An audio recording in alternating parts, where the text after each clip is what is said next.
and welcome to this episode of Cinema Crunch. My name is Rose Donahue, and we are filming at the Quantum Arc Media Studio in Las Vegas, Nevada. Our guest today is Skyping in with us all the way from Budapest, Hungary. I'll be speaking with production buyer Mark Rimmell. Thank you so much for Skyping in, Mark. It's my pleasure. It's my pleasure. So for our audience, a little bit of context, you and I had the good fortune of running into each other at an antique shop in Budapest. And we exchanged info, and you've been kind enough to share some tidbits about your career with me. So I'm very excited you're joining me today. Thank you. Thank you. I'm happy to be here. Yay! And I know this is a little new, so... It's amazing. I mean, it really is amazing who you meet in little shops in Budapest. Isn't that the truest thing, So one of the stories you've shared with me, or one of the things we've talked about, is the value of details in set design, the smallest little things. And you shared such a great story from when you were on set with the film The Best of Friends, 1991 released film. And John Gielgud pointed you out specifically for his spectacles. Could you share that story with me again? Well, sure, yes. It was a small production. And on small productions, you were lucky enough to be part of the read-through. And there were three characters. And so opposite was Sir John Gielgud. And so we read the script, and there's no acting at all, just reading the script. And there were about 20 of us there, heads of department, costume designers, and so on. And we had a coffee break. And Sir John comes up to me, and he says, "Oh, dear boy, one of the details of my character are my spectacles. That is the detail. This will make my character. And you are going to be responsible." Now, normally, this would be the costume. And I said to Sir John, well, the thing is, if it's worn, it's costume.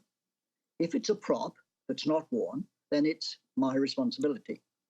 But he would have none of it. He said, "No, you are responsible because this is the key to my character." I said, "Okay, Sir John, that's fine." He said, "You don't have to worry about me at all. I've lived too long to be bothered about small details, but this is important." And so the designer actually sidled up to me and said, "Don't believe a word he says. You are going to have your work cut out." I said, "Okay, that's fine." And so I had to, the key to his character, and I could understand exactly what he meant by the key to his character. Because the spectacles you can take off, you can put on, you can clean, you can put them in your pocket, fiddle with them. And so the whole of his character would be embedded in these spectacles. And so I had to find, and of course, every character in a production wants a choice. And of course, the spectacles, he must have a choice. And we're lucky in London because we have so many wonderful, because I come from London, by the way, although I live in Budapest. There was a company called On Spec On Tick, and they had hundreds and hundreds of pairs of spectacles and also watches, hence On Spec On Tick. And so I went there and I chose about 5 pairs of spectacles, and a gold rim pair, which was round, a gold rim pair that was square, and so on and so forth. And then I presented them to Sir John, and he put them on, and he chose the spectacles that he wanted. And then, of course, we had to go to the opticians to get the medical, he had to be able to see through the spectacle. Sure. And so it began quite quietly and with no problems at all. And this happens in every production with every artist, they get more and more nervous. And as the production went on and became closer, oh, they're too tight on my nose. Or this is not proper, I think I need it adjusting. And so eventually I went to an optician and I said, look, and I explained exactly. And of course, the name Sir John Gielgud, of course, opens many doors. And so I said, can you be on set every time Sir John is on set? He said, well, I have appointments. He said, but my assistant can take care of them. Yes, just give me a call. I'll be on set whenever Sir John is on set. And so the optician came on set and the spectacles were used and they were a great success. Perfect. And but it's an indication of how a small element can make all the difference. And all the time, every production, it is without fail almost. It's obviously the first thing we get is the script. And I have to highlight all the pieces. And the pieces I highlight most of all with a particular color are those action props where detail is absolutely, people often used to say to me, why are you going to all this trouble?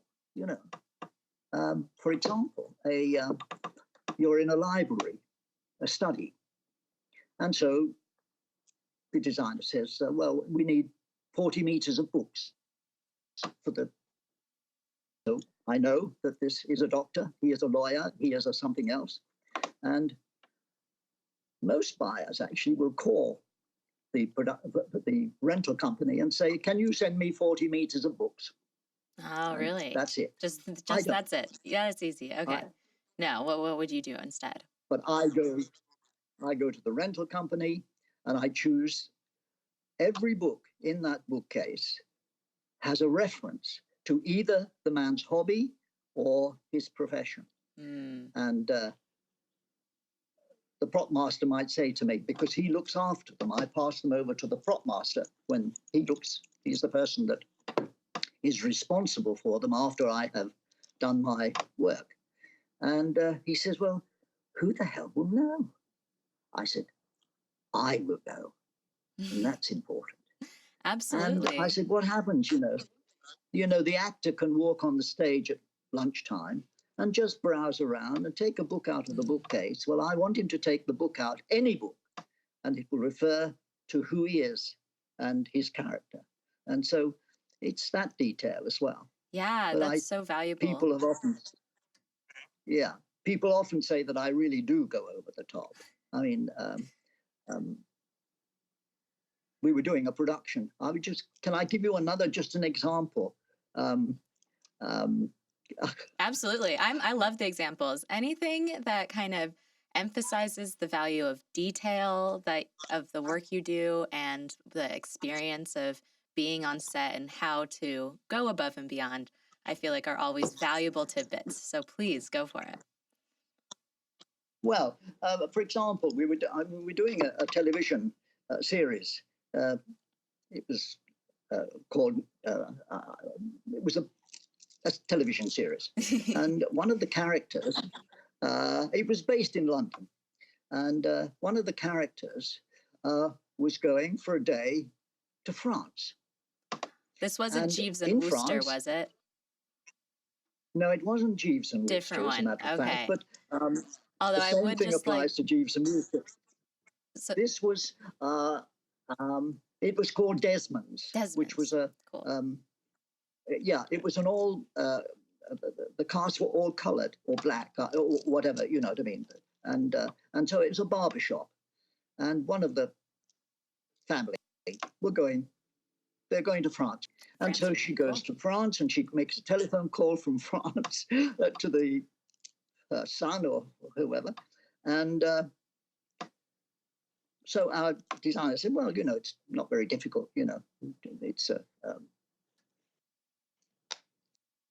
she comes back from France and so on. Well, of course, on Friday night, I got on a boat to France. I motored down to Dover, from Dover to Calais, and I thought, I am going to be the character. And so I took pictures from the ship. When I got off the boat, I went to the restaurant where I thought this character would go. There's a telephone box because in our scene, she makes a telephone call. So I go to the telephone box and I take pictures of the interior of the telephone box. I get the telephone card. I buy a gift, which is wrapped with the name of the French name and so on and so forth. And anyway, nobody ever knew that I went to France to do this because they would have thought I was absolutely stupid, But that was just one of them. You were into it. Jeeves and Wooster was an interesting. Jeeves and Wooster? Yes. But Jeeves and Wooster. Yeah, I just have to say, any of our viewers who watch House and enjoy Hugh Laurie must go watch Jeeves and Wooster. I know there are episodes on YouTube. It's one of his very early shows. It's very funny. But yeah, you were kind enough to send me some sketches for that Eileen Diss did for the show, and then you were a buyer on it as well. Well, yeah, tell me a little bit about working on that one. Well, that was, it was always interesting. Of course, it was 1930s. And so most of the furniture had to be chosen that was Art Deco. And we established his apartment. I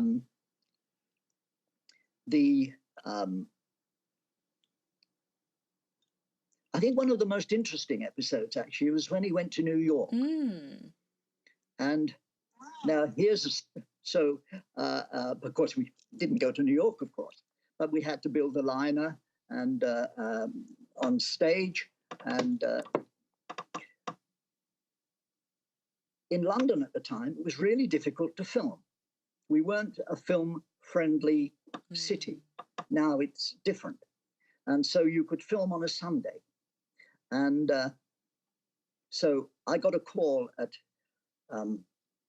we were filming on Sunday and it was Saturday night, and the designer called me and said, by the way, and we were filming in a place called Russell Square. And there was a building there that was going to be the establishing shot for an interior. And it was very Art Deco. And so Eileen called me. She called you 24 hours a day. This was actually 7 o'clock at night on Saturday. And she said, oh, by the way, I forgot to tell you, it's an establishing shot for this building. I said, yes, I know. She said, well, I forgot to tell you that we must have a flag flying.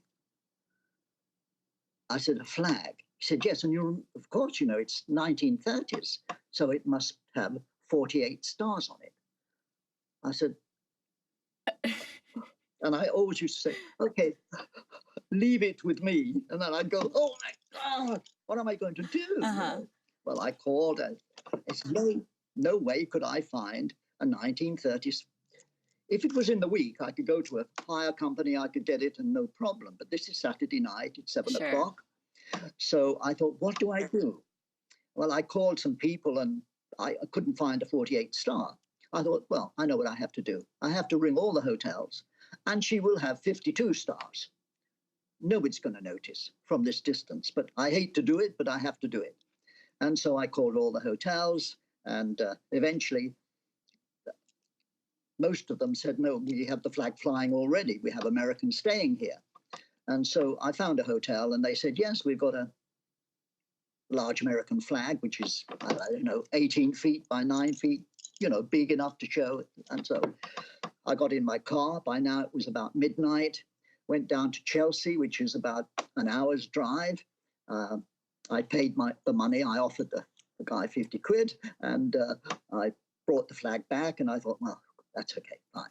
So I was on set at 7 o'clock. I passed it over to the prop master, which is the choreography, and he would then make sure that it would be put onto the flagpole.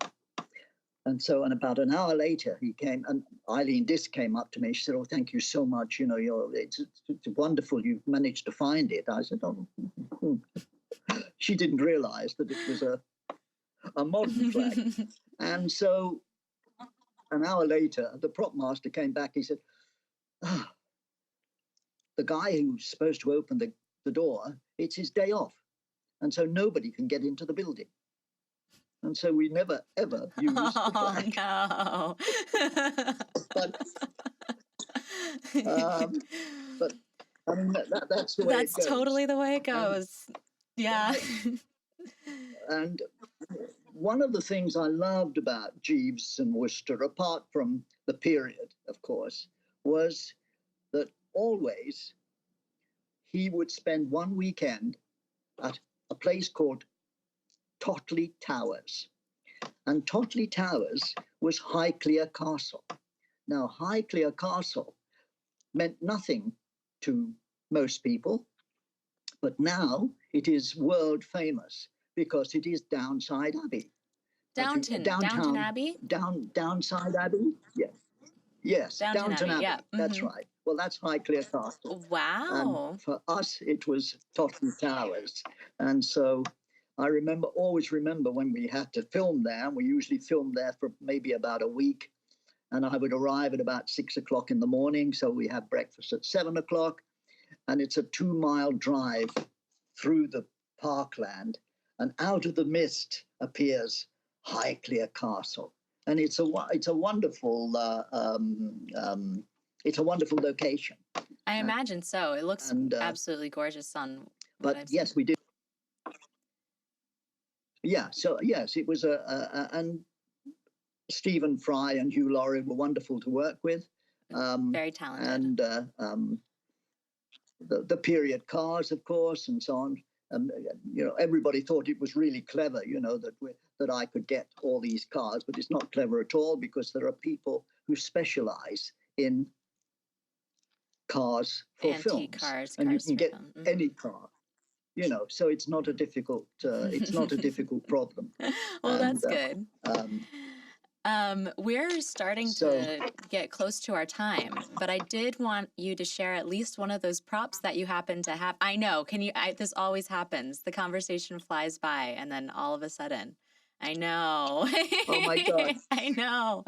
But I love all of the things you've shared with us. Okay.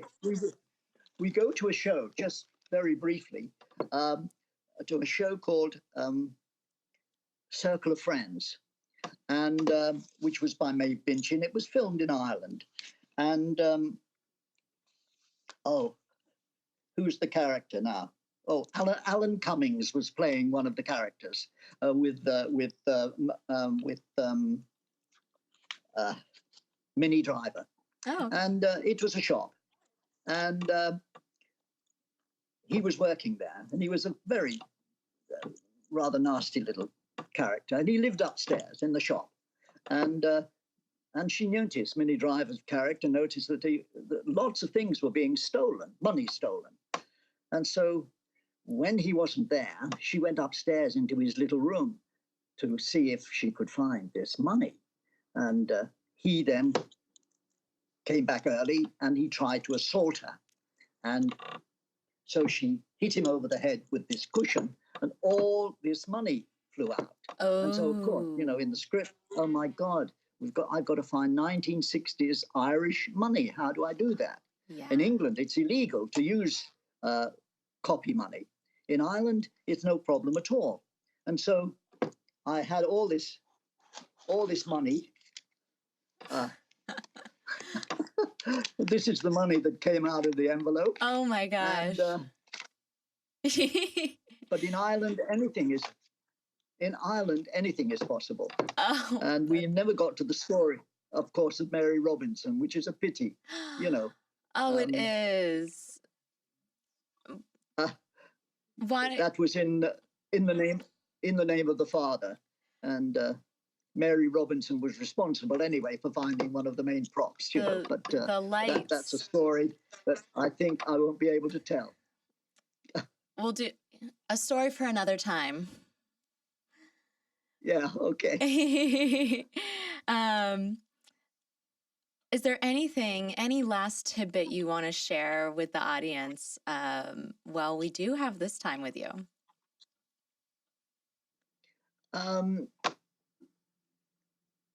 Well, only except to say anybody who is thinking of becoming, you know, getting into the film industry, I can think of no better occupation than to be in the art department and to begin as an assistant production buyer, because I think it's one of the most interesting occupations in the film industry.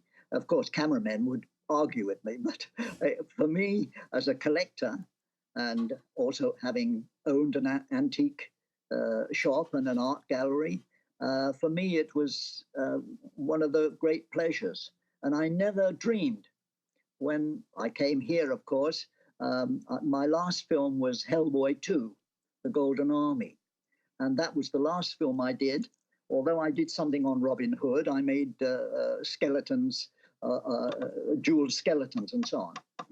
But every day I miss the film industry and the film family. We call it the film family when you're on location, you know.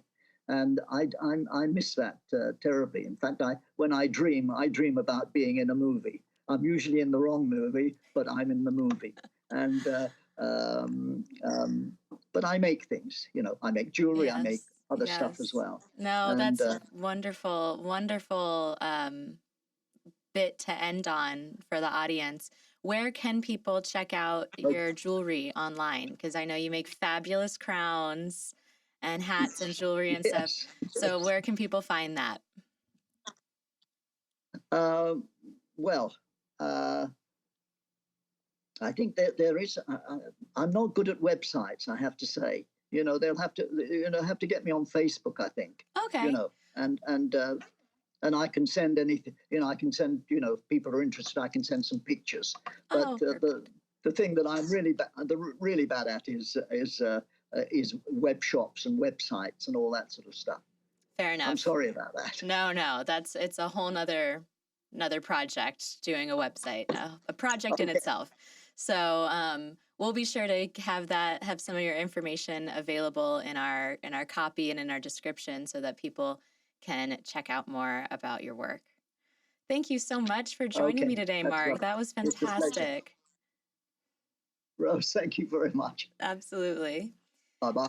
Bye-bye. And thank you all for tuning in to this episode of Cinema Crunch. Again, my name is Rose Donahue, and that was a conversation with Mark Rimmell. We hope you enjoyed this episode. Be sure to catch the next one.